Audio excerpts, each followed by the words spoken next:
Assalamualaikum warahmatullahi wabarakatuh. Di video ke-7 ini bersama saya Amalia Lestari. Di sini saya akan mereview materi hukum pidana 3 bab sekaligus yang telah disampaikan oleh Ibu Profesor Dr. Hajaini Nuraini SMH dengan asisten dosennya Bapak Dr. Muhammad Randy Adidayani SMH.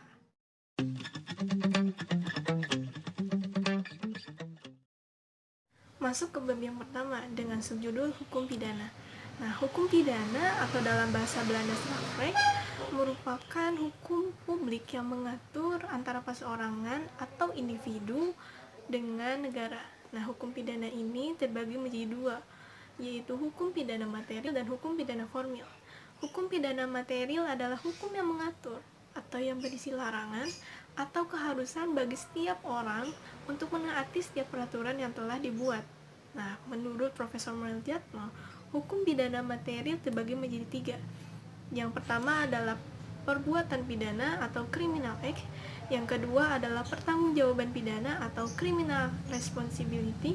Yang ketiga adalah sanksi pidana atau criminal liability. Ya, pembagian yang kedua yaitu hukum pidana formil merupakan hukum yang mengatur hak negara untuk memberikan sanksi bagi setiap pelanggar hukum material. Nah, dalam hal ini, hukum pidana sendiri memiliki 2 fungsi. Yang pertama adalah fungsi umum dan fungsi khusus. Fungsi umumnya itu untuk mengatur kehidupan masyarakat, sedangkan fungsi khususnya adalah untuk melindungi hukum dari tindakan yang memaksa. Dalam hukum pidana, terdapat sumber yang mengatur hukum pidana ini. Yang pertama adalah KUHP atau WVS, yaitu kepanjangan dari Wetboek van Strafrecht. Sumber yang kedua yaitu peraturan lain di luar KUHP. Contohnya adalah Undang-Undang Tindak Pidana Narkotika dan Undang-Undang Tindak Pidana Korupsi. Sumber yang ketiga yaitu Memori Penjelas KUHP atau MVT, yaitu kepanjangan dari Memori van Lichting. Sumber yang keempat yaitu hukum pidana adat yang teratur dalam Undang-Undang Nomor 1 Tahun 1951 Pasal 5 Ayat 3 Sub B. Nah, di hukum pidana ini, terutama di KUHP, terdapat pembagian buku yang terbagi menjadi 3. Buku yang pertama adalah mengenai ketentuan umum yang terdapat dalam pasal 1 sampai pasal 103. Nah, di buku yang kedua yaitu mengenai kejahatan terdapat dalam pasal 104 sampai pasal 488. Nah, dan buku yang ketiga mengatur mengenai pelanggaran yang terdapat dalam pasal 489 sampai 569.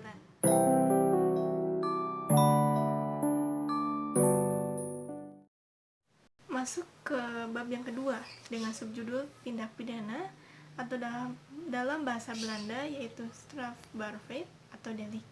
Nah, dalam tindak pidana ini seperti yang telah saya sampaikan bahwa Profesor Muljatno mengatakan bahwa hukum pidana material ini terbagi menjadi 3. Nah, begitupun juga dengan tindak pidana dengan poin yang sama, merupakan yang pertama adalah perbuatan pidana, yang kedua adalah pertanggungjawaban pidana, dan yang ketiga adalah sanksi pidana. Dalam hal ini terdapat 2 pandangan yang mengatakan bahwa pandangan yang pertama mengatakan bahwa pengertian perbuatan pidana dan pertanggungjawaban pidana itu sama, yang bisa disebut juga monistis. Pandangan yang kedua mengatakan bahwa perbuatan pidana dan pertanggungjawaban pidana itu berbeda, atau bisa disebut juga dengan dualistis. Meskipun perbedaan pandangan tersebut dalam hal ini tujuannya hanya tetap sama, yaitu satu, itu adalah sanksi pidana atau criminal liability. Dalam tindak pidana juga terdapat unsur-unsur tindak pidana. Yang pertama adalah unsur yang bersifat subjektif dan objektif. Terdapat cara atau teknik merumuskan tindak pidana yang terdapat 3 cara. Yang pertama adalah hanya memberikan kualifikasi atau yuridisnya saja tanpa memberikan unsur-unsur tindak pidana.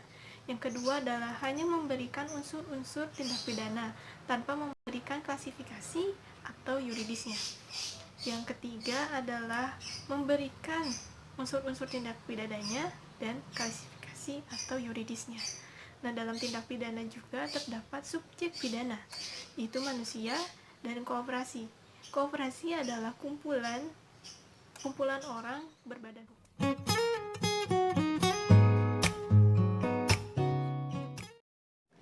Di bab yang ketiga ini dengan subjudul Pembaruan Hukum Pidana di Indonesia.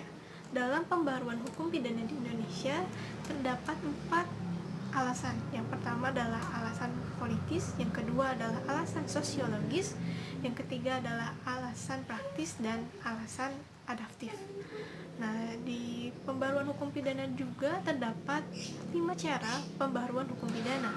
Yang pertama adalah dengan cara kriminalisasi, yang kedua dengan cara dekriminalisasi, yang ketiga dengan cara dekriminalisasi, yang keempat dengan cara depenalisasi, yang kelima dengan cara mitigating. Dalam pembaruan hukum pidana juga terdapat metode pembaruannya. Yang pertama dengan cara metode evaluasi, yang kedua dengan cara metode kompromi, dan yang ketiga yaitu dengan cara metode global. Sekian yang dapat saya sampaikan. Mohon maaf bila terdapat kesalahan. Terima kasih. Wassalamualaikum warahmatullahi wabarakatuh.